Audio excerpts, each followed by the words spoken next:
Hello, welcome to the sideboard here at the StarCityGames.com Standard Open in Atlanta for the SCG Tour Spotlight. I'm Nick Miller alongside our top 8 competitor, Todd Stevens. How you doing? Very good, Nick. How are you? I would say you're doing pretty good. You're in the top 8 here. Your third one of the year. So Correct. the ranking next to your name on the leaderboard is going to continue to go up. Hopefully people aren't passing me from the classics, but so far so good. You chose to play a deck that had a lot of success last week at the Grand Prix, this Bant Humans deck. Why did you play this deck this weekend?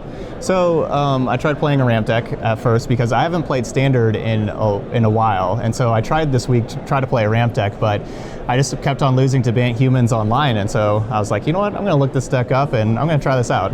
I love Collected Company. Let's try this out. Yeah, you have a bunch of top 8s with Naya Company in Modern, so it's right up your alley to be playing Collected Company, of course. My favorite card. And it's interesting because we saw at the beginning of Standard, the Bant Company deck that won the Open in the hands of Jim Davis, and everyone played that deck at the Invitational, but now we have this Humans iteration of the deck where you don't have things like Bounding Crassus and all the other odd creatures floating around there, but you just have this powerful human shell that really comes together. What makes this deck tick? So the other Bant Company deck you'd have, Sylvan Advocate, Bounding Crassus, just a bunch of kind of odd and end good cards. But now this deck is basically the same thing, but with tons of synergy. The real key to this deck is Thalia's Lieutenant, which will put a 1/1 counter on all of your humans whenever it enters the battlefield. And with all of your creatures, besides Eldrazi Displacer being human, you can get a very large army very fast and really pressure your opponents. Okay. Now, when you're talking about this deck, you're touting Lambhold Pacifist, dubbing it the new Anafenza. It really is the new Anafenza. Even better, only costs 2 mana. It may look like just an innocent 3/3, but it's really easy to make it a 4/4 between Thalia's Lieutenant and Dromoka's Command, or just not playing a spell, and you can be attacking for 4 already on turn 3, and so many decks cannot stop that. Right, we saw that back when Anafenza was just so powerful on the 3rd turn. Yeah. Now you can have it a turn earlier with a little help from all these other cards you want to be playing anyway. Right, and with Dromoka's Command, you're probably killing their creature anyway, and now you have an Anafenza attacking, and it's just, it just puts you so far ahead. Yeah. And you mentioned even if you don't get it bigger and it flips, you got all these instant speed tricks, all these things you can do that you can wait anyway to kind of force the issue. Yeah, it's okay to take a turn off if you're going to be either cracking clues or have Ojtai's Command or Collected Company on their turn. Yeah, all great powerful spells you can play at instant speed. Of course, we have all the other cards we saw. Duskwatch Recruiter, which just kind of popped out of nowhere, immediately identified as the strongest card, it seemed like, out of these decks from Jim's original list. You have it here along with Thraben Inspector for just a ton of value.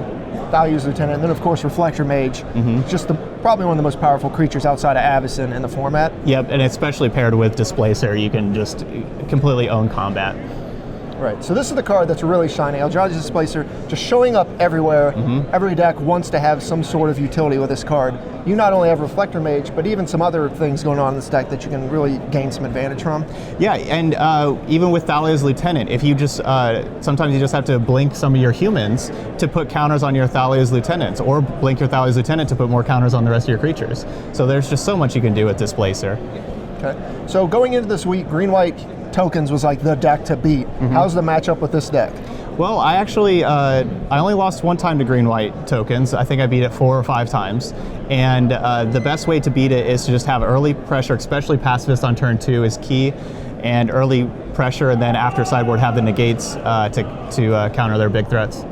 Awesome, all right. Speaking of the sideboard, we'll move on to that. Card that sticks out. Now, you were talking about this all on Facebook and Twitter, #GraphMole. One of in the sideboard, you said you literally never played it. Yeah, I never actually boarded it in. I didn't play against any aggressive decks, so I never really played against a deck that was more aggressive than mine. But basically just right before submitting the deck, I was kind of scared of, I knew my deck was going to be very aggressive, but I was kind of scared of the decks that were even lower to the ground. So I want something to gain some life. And so I just thought of GraphMole because I've played some sealeds and it's great there. And so I could make a lot of clues with Tireless Tracker. And so I thought, why not bring in a GraphMole? Yeah, why not? Of course, you got Avacyn, you have Linvala and Gideon, kind of bigger threats to bring in against what, control decks and things? Yeah, Gideon will come in against any deck with Languish. If they have Languish, then that's where Gideon comes in. Linvala can do double duty against aggressive decks to gain life.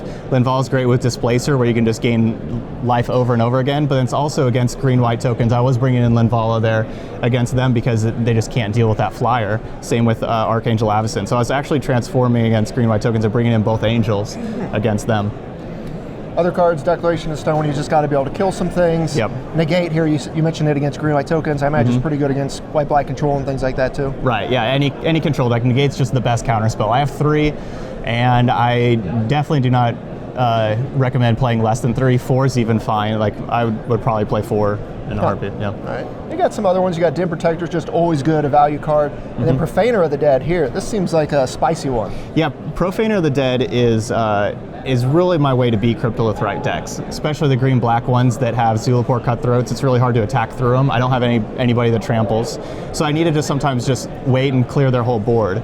With you can make Tireless Tracker real big, or just some of your humans without his Lieutenant, and so you can make them big enough that you can play a Profaner, exploit it, and get in for lethal in one turn. Okay, well, as part of the SCG Tour Spotlight, we're going to have a writer take your deck through a league. Any advice for them picking this deck up?